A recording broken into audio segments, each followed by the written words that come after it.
These three principles which you said is, and you learned it where? Yeah. In drug court? No, no. Where No, did you learn it? not in drug court at the time they put me in, but it's a great No, no. Where did you get the three principles? Where did you learn it? at time. We teach that instead of 12 steps. Oh, really? Yeah. Varnam, It's Varnam actually is a detox facility. no, I didn't do the detox. I detoxed myself. I actually went in there and took a lot of Suboxone. I had just got out of it. So I was only using for 10 days. When I was only using No, the three. No, we were coming back to the three principles. The yeah. principle of the three you said is mind, which is Yeah. very dark. The thinking, which creates feeling. So to be conscious and not to react on the feeling, and then consciousness Yeah. to work through that. And you said you learned it in Varnam, and where is Varnam? Oh, there's one in Manchester, and then I went to the one in Frankfurt. I see. So it's a program they run there. Yeah, 28 day program. Oh wow, nice. I And got residential 28 day. I got out a week early. because I'm going to say it in another way so you will understand. Actually, thinking for a change like is similar in the incarceration. I am a supervisor for the thinking for Thinking for a change sort of like CBT, right? CBT, and even the Vermont correction officer taught us, but he says they have 85% failure rate, Yes. even with that. So thinking for a change is similar. What is it? I am creating a thought, and this allows me to act out this way. Okay. So then you go call, like, social skills. So you call somebody and say, hey, I'm thinking this, and this is what I want to do. So it's like kind of like, you have decided what your plan of action is. So you ask your mentor, and they'll give you another option. Yeah. Yeah, instead of doing it this way, have you considered this? So social skills is asking for help. And so now the third one is cognitive skills, which is my brain says for me to do this, but I heard from my sponsor to do this. Between those two, which would be a better outcome. So when you shift your thinking, so essentially your thinking is this way. Then when you shift it, the cognition shift happens, and that allows you to correct your action for that time. So the thinking for a change is based on all those three principles. But I'm going to tell you, I do Positive Anonymous 12-step program, this one. That's the reason I wanted to recommend, because most of us are kind of like using the same thing. And Positive Anonymous, it's all about unwholesome behaviors. Okay, so it's all about behavior that is not wholesome, and it doesn't matter the thinking is arising in me or another person or radio, TV, or a cause, like whatever it is that allows the thinking to come in. So I'm gonna tell it in another way so it makes because this is based on spiritual principles. Yeah, I'm big into the church. So it's not even about church. See, the thing is, religion is just like a road. But what we gather from all that experiences, whole life is about the memory of the world we live inside. Okay, so world doesn't exist until we comprehend the world through us. So it doesn't matter what another person feels. If you have never felt sadness, you would never be able to connect to another sadness, right? So it's all our experience inside. So the way it works is, the first thing is the mind. Mind is like a drone. Somebody is operating. It could be your drone or somebody else's drone. But the mind is something that flows up and down, up and down, up and down. And you can operate if you're in a healthy state or somebody else is operating your brain. It doesn't matter, right? So when you put your mind on different centers, let's say you put it in a relationship center, you get attracted to the person when they come in front of you. You put it in your heart, you feel compassionate towards them. So if you put it in your throat, you become vocal and verbalizing what the mind is thinking, right? So mind is not a place, it's a space that goes up and down. Whereas brain is an organ. So the mind maps itself where it needs to land, and the brain uses its nerves to fire. And when the firing happens, you get that feeling. Let's say something was said and it created a feeling inside, and you feel good about it, you create a relationship with that word. Okay? So somebody said, you're a good boy. So you have heard good boy before and you knew it's a good word. So you create a relationship. Okay, when they talk, they're talking nice to me.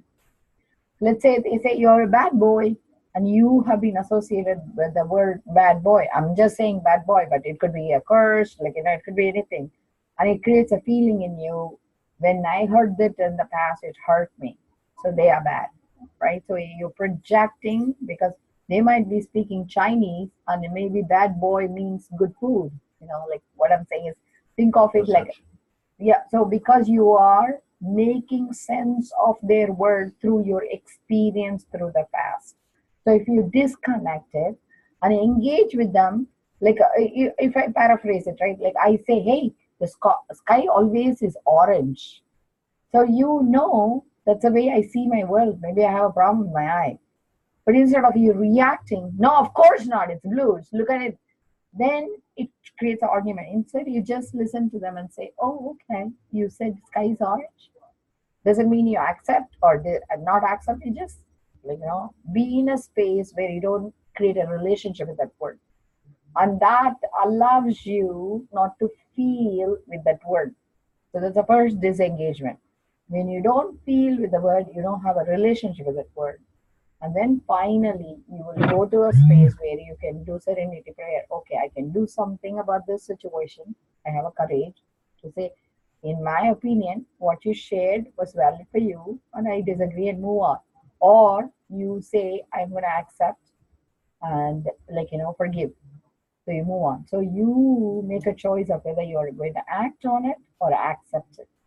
Serenity is having the courage to stand up or to have the acceptance and move on. So when you do that, ultimately you can see the light in your life. So if you don't do that, always we are going to be in a slumber. We are going to be in a zombie state. We are having everybody running our drones, and you're not even managing your body.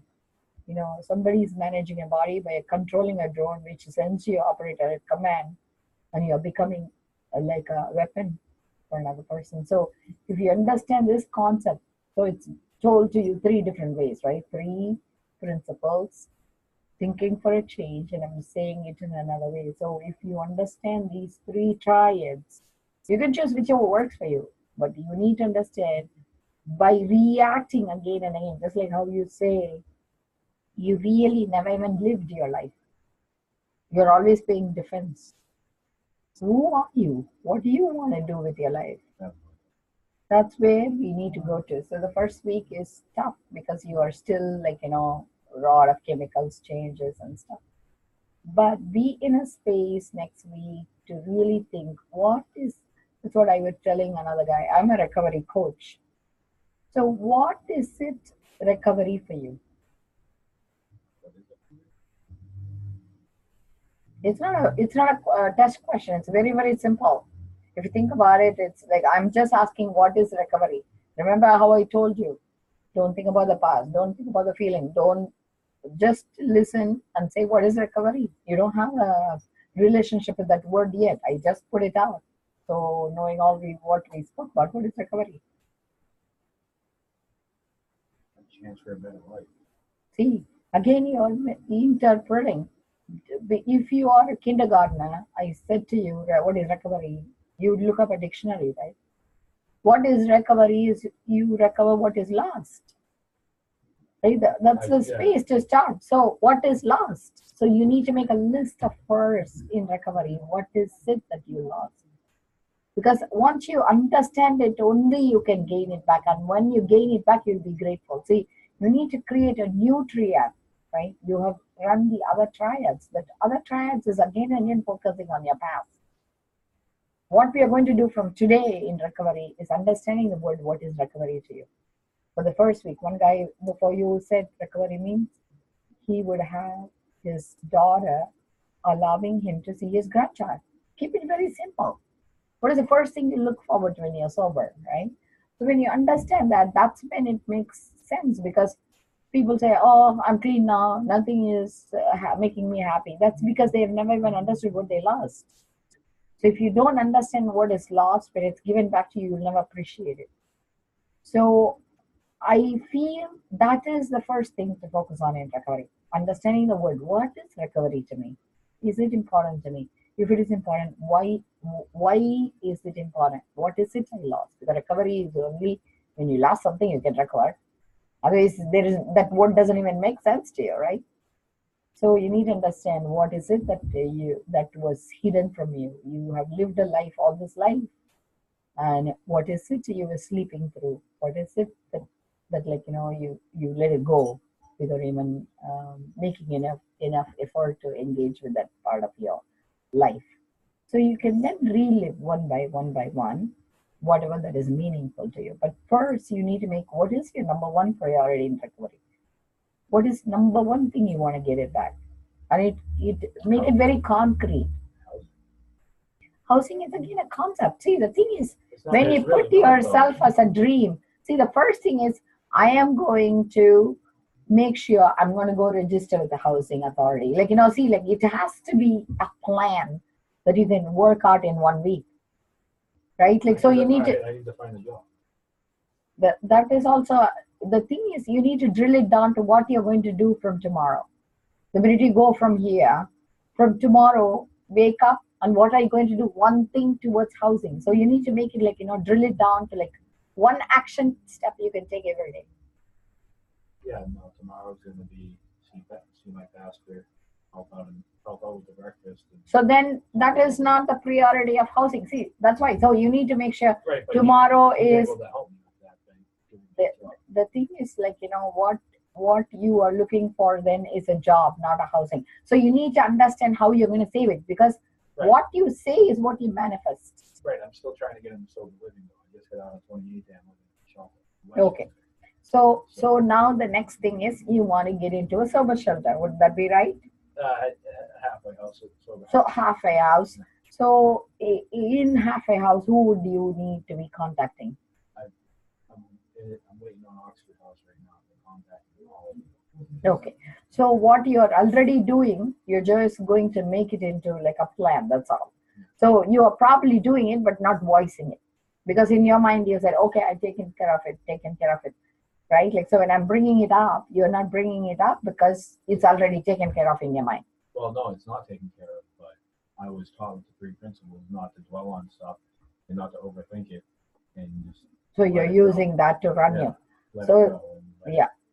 Keep it. They have like when you first come in and you're using, you have like a busy mind. Okay. And then when you start to relax, you'll have free-flowing thoughts, and that's where I'm at.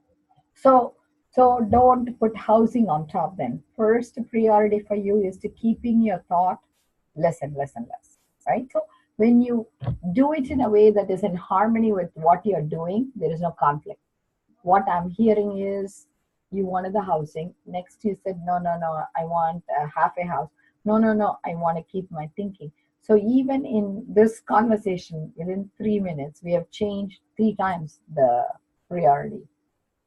You understand what I'm saying? So if you keep understanding what your priority and put it on top, you'll be able to achieve it. Doesn't matter whether it's a thought, doesn't matter whether it's an action plan. But if you don't understand it, when your thought gets less, you wouldn't even pay attention to it.